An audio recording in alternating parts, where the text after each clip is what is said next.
all the years that Democracy Now! Has been broadcasting. Juan? Well, we turn now to Egypt. On Wednesday, the country's top public prosecutor announced he will charge ousted President Mohamed Morsi with conspiring with foreign groups to commit terrorist acts and destabilize the country. The charges carry the death penalty. Morsi was charged along with 35 others, including the Muslim Brotherhood's top 3 leaders. All of this comes amidst a crackdown on activists under a draconian new protest law that severely restricts the right to demonstrate.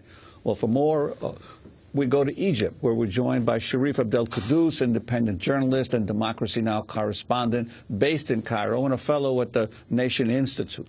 His latest piece is Repression Deepens in Egypt. At first, it was the Muslim Brotherhood. Now, dozens of journalists, non-Islamist activists, and students have been detained and beaten.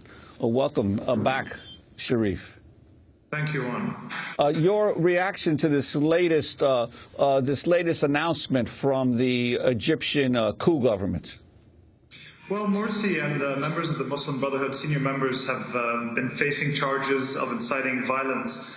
But these new charges, which, as you mentioned, carry the death penalty, are the most sweeping and heaviest accusations against the Brotherhood yet. They accuse Morsi and the Muslim Brotherhood of being involved in this vast terrorist plot stretching back to 2005, that they conspired with groups like Hamas, Hezbollah, Iran's Revolutionary Guard, to carry out a wave of attacks to destabilize the country. Human rights groups, including ones that were critical of Morsi and the Brotherhood during their brief time in power, have called these allegations preposterous and fantastical. The military-backed government, since Morsi's ouster, has constantly been trying to portray the Muslim Brotherhood as a terrorist organization, either through these legal processes or through the media. And this seems to be a culmination of that. And many people are also questioning the timing of these new charges, coming just before a key referendum on the new constitution is set to take place in mid-January, and will be a key vote in establishing this new military-backed transition. Sharif, can you also talk about others who are being detained, among them Ala Abdel Fattah and Ahmed Maher, who we've had on Democracy Now! Explain the significance of their detentions and how long they've been held. Right, we saw a massive crackdown over the summer of Morsi supporters, thousands of them being imprisoned. But over the last month or so, we've seen a crackdown really shift towards the activists that really launched and have sustained the revolution.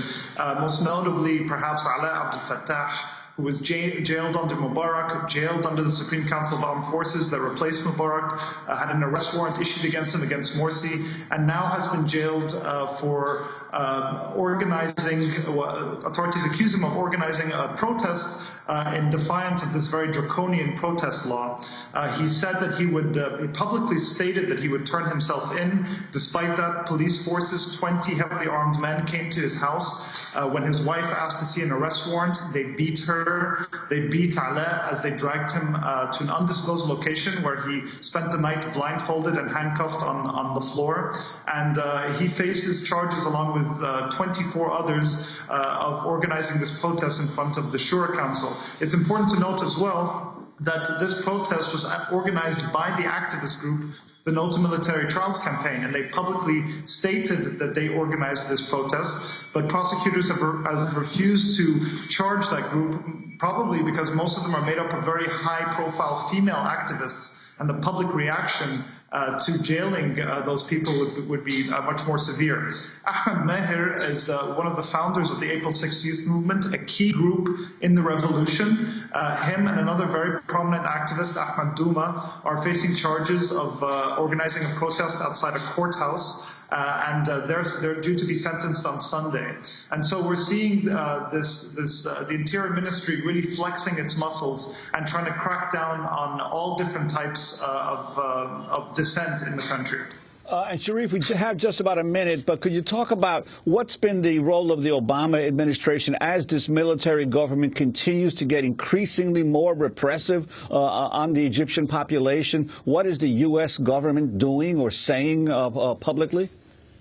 Well, the U.S. government has largely kept the same policies that it has for decades, which is to prioritize its relationship with Egypt with national security objectives in mind, rather than any notion of rule of law or human rights. And so while we saw the Obama administration make a small cut in the military aid that they fund to Egypt, they decided not to make a determination on whether the overthrow of Morsi was a coup or not, which would automatically trigger a cutoff of the aid. As said, the Senate Foreign Relations Committee just yesterday passed a bill that would allow the United States to resume the full funding to Egypt and would allow for the Obama administration to waive or to overrule any determination of a coup for up to a year. So it seems like they're wanting to go back to the full kind of relationship.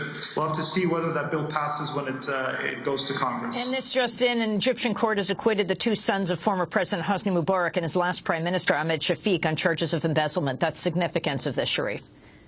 Right. Well, we've seen these acquittals after acquittals of members of the former Mubarak regime, as well as members of the security forces, while we see convictions and imprisonments of activists and those who are fighting for change in Egypt. So there's still a long way to go to achieve real change in the country. Thanks so much for your report. And you can see his reports at democracynow.org. Sharif Bokadous, independent journalist, Democracy Now! Correspondent, fellow at the Nation Institute. Check out his piece, Repression Deepens in Egypt. That does it for our broadcast.